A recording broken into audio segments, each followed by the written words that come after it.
Hello students, हम पढ़ेंगे हमारा पार्ट 5 जिसका शीर्षक है दवा का कमाल। तो बच्चों, इस चैप्टर में जो एक पात्र है, प्रमुख पात्र है, वो है तेनालीराम जी।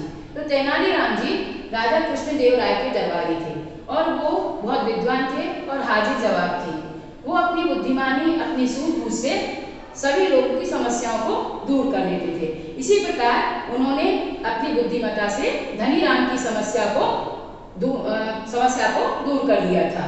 इस पाठ का क्या उद्देश्य है? इस पाठ का उद्देश्य ये है कि हमें पहले समस्या की मूल जड़ में जाना चाहिए, फिर अपनी बुद्धिमानी से उसे दूर करना चाहिए, हमें कभी गुस्सा नहीं करना चाहिए और साथ ही साथ हमें ये भी बताया गया है कि चुप रहना भी बहुत लाभकारी होता है। अब बच्चों, इस चैप्टर में जो कठिन शब्द आए हुए हैं, पहले हम उनको अच्छे से उच्चारित करेंगे, फिर इस चैप्टर की रीडिंग करेंगे और इसका आगे का भाग हम पुस्तक से पढ़ेंगे। बच्चों, ये है हमारा चैप्टर नंबर 5 पार्ट 5। इसका शीर्षक है दवा का कमाल। अब इसमें भी कुछ हार्ड वर्ड्स दिए हुए हैं, कठिन शब्द दिए हुए हैं।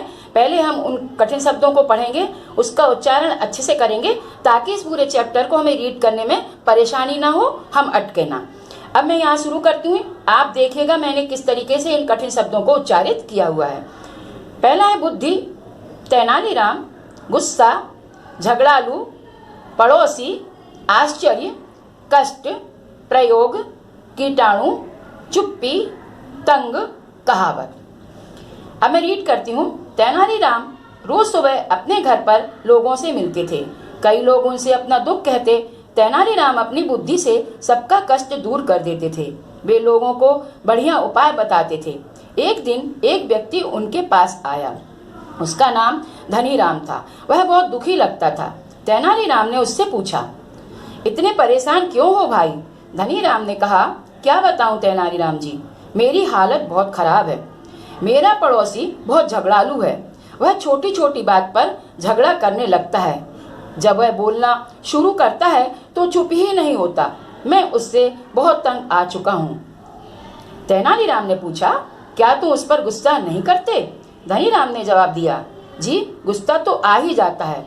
मैं हमेशा सोचता हूँ कि चुप रहूंगा, लेकिन रहा नहीं जाता हूँ। तेनालीराम कुछ सोचने लगे। धनीराम चुपचाप खड़ा था। तेनालीराम बोले, मैं तुम्हें एक दवा देता हूँ। तुम्हें यह दवा पीनी नहीं, सिर्फ कुल्ले करने हैं। पड़ोसी जब बोलने लगे तब मुंह में भर लेना। दवा को जब तक अपने मुंह में रखना तब तक वह बोलता रहे।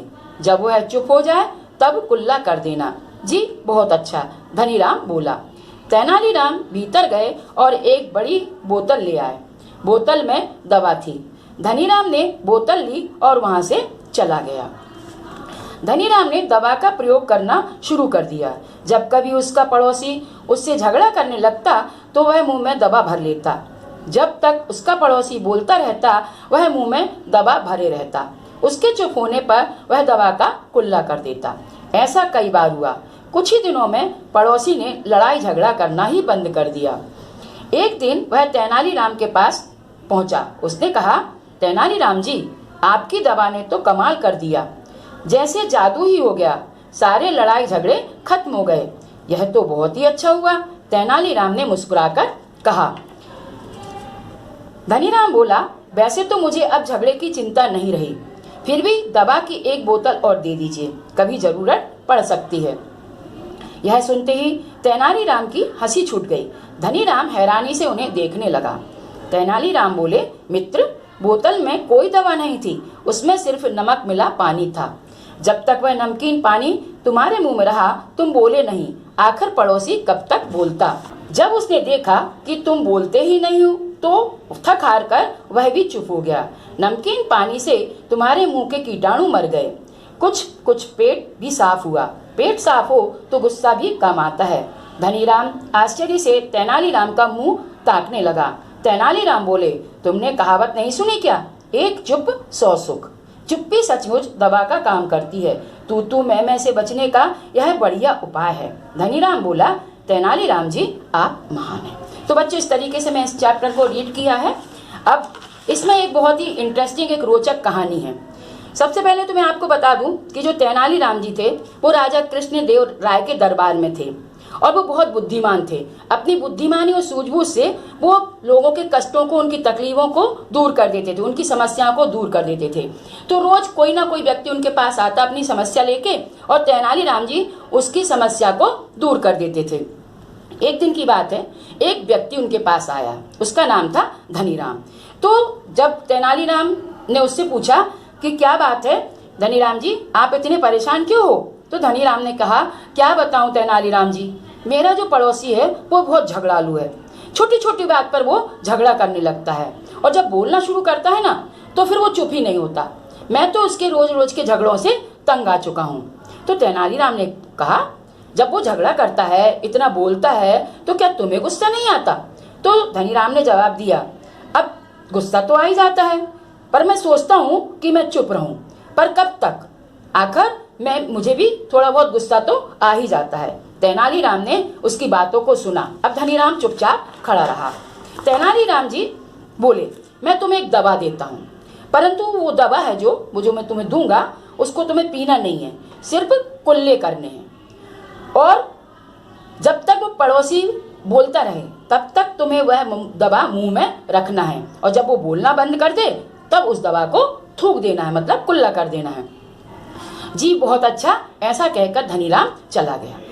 अब तेनालीराम भीतर गए और एक बोतल में दवा लेके आ गए। धनीराम को उन्होंने वो बोतल दी और धनीराम बोतल लेकर वहां से चला गया।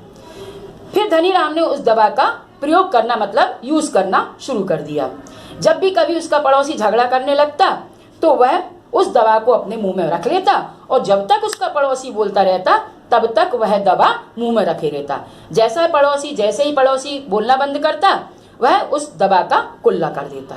अब बच्चों क्या होता है ना, जब कोई आप किसी से झगड़ा करते हैं और वो कोई आपसे झगड़ा करना ही नहीं चाहता, वो चुप खड़ा है, आपकी बातों के कोई रिएक्शन ही नहीं कर रहा है, तो फिर आप भी कब तक बोलोगे? थक के आप भी चुप हो जाओगे। ऐसा ही कुछ धनीराम के पड़ोसी के साथ हुआ। जब धनीराम ने बोलना ही बंद कर दिया तो वो भी चुप हो गया। अब धीरे धीरे ऐसा रोज होने लगा, तो पड़ोसी ने फिर लड़ाई झगड़ा करना ही बंद कर दिया। अब दोनों के बीच कोई झगड़े नहीं हुआ करते थे। एक दिन धनीराम तेनालीराम के पास पहुंचा और कहा, तेनालीराम जी, आपकी दवा ने तो कमाल कर दिया, जैसे जादू ही हो गया। तेनालीराम ने कहा, क्या बात है भाई? तो धनीराम ने बोला कि अब मुझे झगड़े की चिंता तो नहीं रही, परंतु आप फिर भी मुझे एक बोतल दवा की और दे दीजिए, भविष्य में कभी जरूरत पड़ी तो यह सुनते ही तेनालीराम जी हंसने लगे। धनीराम सोचने लगा कि इसमें मैंने ऐसा क्या कर दिया जो इनको हंसी आ रही है। तेनालीराम जी बोले दोस्त, उसमें बोतल में कोई दवा नहीं थी, उसमें तो सिर्फ नमक मिला हुआ पानी था। जब तक वो नमकीन पानी तुम्हारे मुंह में रहा तुम बोले नहीं। आखिर पड़ोसी भी कब तक बोलता? थक आकर वह भी चुप हो गया। अब इससे क्या हुआ? तुम्हें दो फायदे हो गए। एक तो तुम्हारे मुंह में जब तक वो नमकीन पानी रहा तुम्हारे मुंह के कीटाणु मर गए, पेट साफ हो गया, और पेट साफ होने से क्या होता है बच्चों? बीमारियां नहीं होती और गुस्सा भी कम आता है। जब आप बीमार नहीं होते, चिड़चिड़े नहीं होते, तो आपको गुस्सा भी कम आता है। तो धनीराम आश्चर्य से तेनालीराम को देखने लगा कि देखो इतनी बड़ी समस्या को इन्होंने अपनी बुद्धि से, अपनी सूझबूझ से कैसे हल कर दिया। तेनालीराम ने कहा, धनीराम, तुमने वो कहावत नहीं सुनी, एक चुप 100 सुख? यानी यदि आपको झगड़ा खत्म करना है या किसी से बुराई नहीं लेना है तो आप बिल्कुल चुप हो जाइए। वो बोलता रहे, बोलने दीजिए। जब तक आप चुप रहेंगे वो कब तक बोलेगा? एक बार बोलते बोलते वो भी थक के चुप हो जाएगा। तो इसीलिए कहा गया है कि अगर आपको अपनी समस्याओं का हल ढूंढना है तो चुप्पी उसका सबसे बढ़िया उपाय है। यही इस चैप्टर में बताया गया था। धनीराम जी ने कहा, तेनालीराम जी, आप सचमुच में बहुत महान हैं। तो बच्चों, इस तरीके से तेनालीराम जी ने अपनी बुद्धि, अपनी सूझबूझ से उतनी बड़ी धनीराम की समस्या को हल कर दिया। तो इस चैप्टर में हमें यही बताया गया है कि अगर हमारे ऊपर कोई मुसीबत आती है तो हमें भी अपनी सूझबूझ, अपनी बुद्धि से काम लेना चाहिए और समस्या की जड़ में जाना चाहिए और उसको दूर करने का उपाय सोचना चाहिए। इस तरीके से हमारा ये चैप्टर कंप्लीट होता है। तो बच्चों, इस पाठ से हमने क्या सीखा? इस पाठ से हमने ये सीखा कि समस्याओं को यदि हमें हल करना है तो हमें बुद्धिमानी और सूझबूझ से काम लेना चाहिए, धैर्य रखना चाहिए। धैर्य और शांति से बड़ी बड़ी समस्याओं को सुलझाया जा सकता है। तो इस तरीके से हमारा ये चैप्टर यहाँ पर खत्म होता है। आप इसके वीडियो को देखिएगा ताकि आपकी जो भी आपके डाउट्स हैं वो आपकी क्लियर हो सके।